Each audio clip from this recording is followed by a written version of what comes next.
6 মাস 8 মাস অপেক্ষা করুন, অনেক বড় মূল্য দিতে হবে।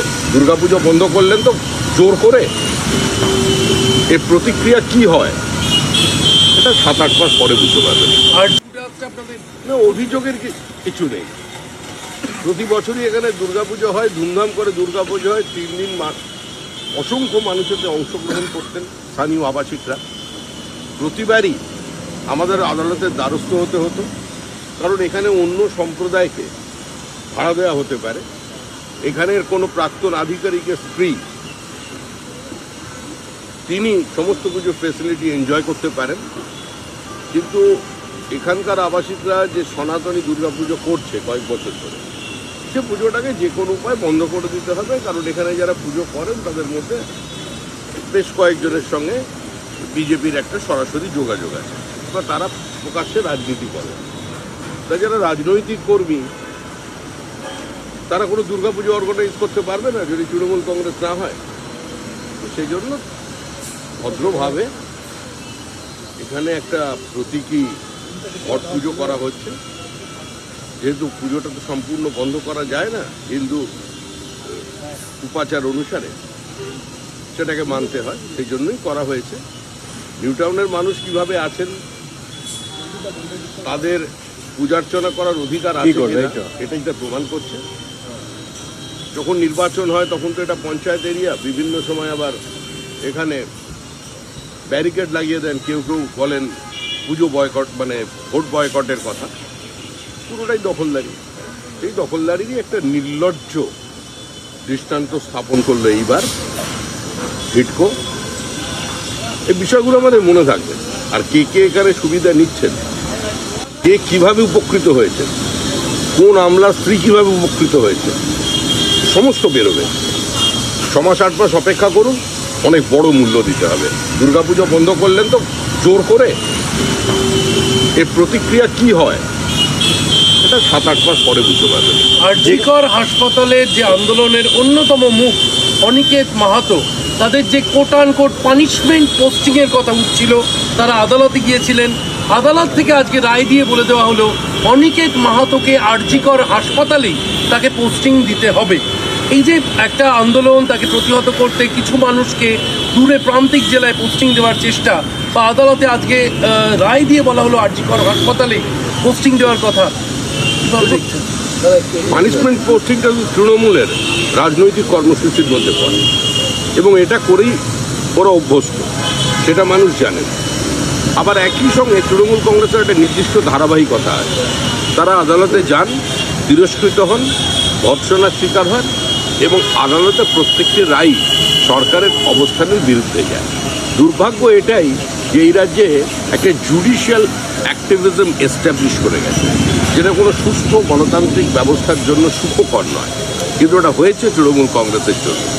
সরকারটা যে সম্পূর্ণ বেআইনিভাবে চালানো হচ্ছে, এই সরকার যে অসহিষ্ণু প্রতিহিংসা পরায়ণ সরকার, এই সরকারের যে কোনো মানবিক মুখ নেই, এই সরকারটা যে পশ্চিমবঙ্গ রাজ্য সরকার নয়, তৃণমূল কংগ্রেস সরকার, এই সরকার যে আর্যিকর হত্যাকাণ্ডের সমর্থকের সরকার, প্রমাণ লোপের সরকার, সেটা আবার আজকে আদালত চোখে আঙুল দিয়ে দেখিয়ে দিল। বলছি 11 জন গতকাল রাতে 11 জন যে বিদ্যুৎ মারা গেল, এখানে যে ড্রাইভার একে অপরের উপর চাপানো হচ্ছে। মুখ্যমন্ত্রী মমতা বন্দ্যোপাধ্যায় বলছেন পুরো বিষয়টা সিইএসসি দেখবেন। সিইএসসি বলছেন সেটাকে দেখার দায়িত্ব কার? কলকাতা কর্পোরেশনের না কোনো বেসরকারি সংস্থা? এই মৃত্যুর দায় তৃণমূল কংগ্রেসকে নিতে হবে। দুর্গাপুজোর মধ্যে এতগুলো প্রাণ চলে গেল, এর আগেও বিদ্যুৎ পৃষ্ঠ হয়ে মারা গেছে, 2টি বাচ্চা মারা গেছে দমদমে। কি ব্যবস্থা নেওয়া হয়েছিল?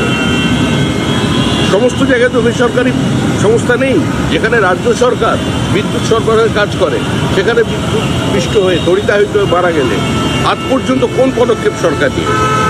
এই সরকারের কাছে কোনো মানবিক মুখ প্রত্যাশা করা সম্পূর্ণ অর্থহীন।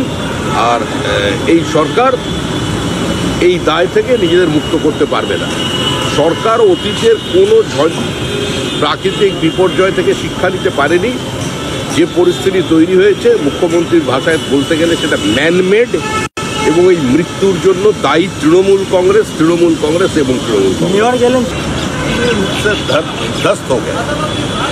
आज जो हमारा रामसर टैग मिला हुआ जो ईस्ट कलकत्ता मेट्रो लैंड है, जो कलकत्ता शहर को किडनी माना जाता है, उसका ऊपर आज अनऑथोराइज कंस्ट्रक्शन चल रहा है। पूरा शहर में कहीं तालाब बुझ रहे हैं, कहीं वाटर बॉडीज का ऊपर ये सरकार छिड़खानी कर रहे हैं और किसी का ऊपर किसी का कोई नियंत्रण नहीं है। जितना दिन तृणमूल रहेगा ऐसे ही चाहे। 22 तारीख से जीएसटी लागू राज्य सरकार की जो बंगाल डेयरी का दूध का दाम अभी तक नहीं घटा है।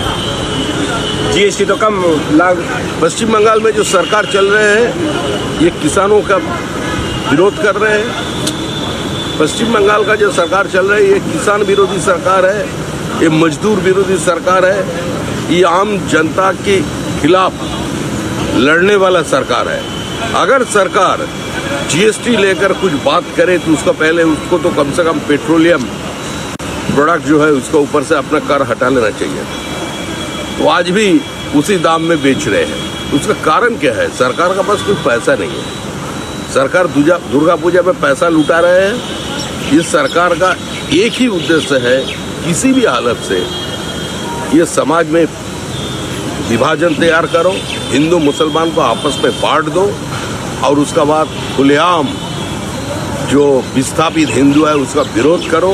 वोटर लिस्ट पे सारे बांग्लादेशी जिहादी रोहिंग्यास का नाम घुसा दो, जो गुजर गए उसका नाम भी वोटर लिस्ट में रख दो।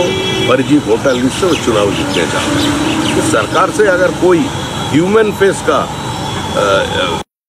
मांग कर सके और सरकार को कोई मानविक दृष्टिकोण से इस सरकार को देखे तो ठीक नहीं है। ऐसे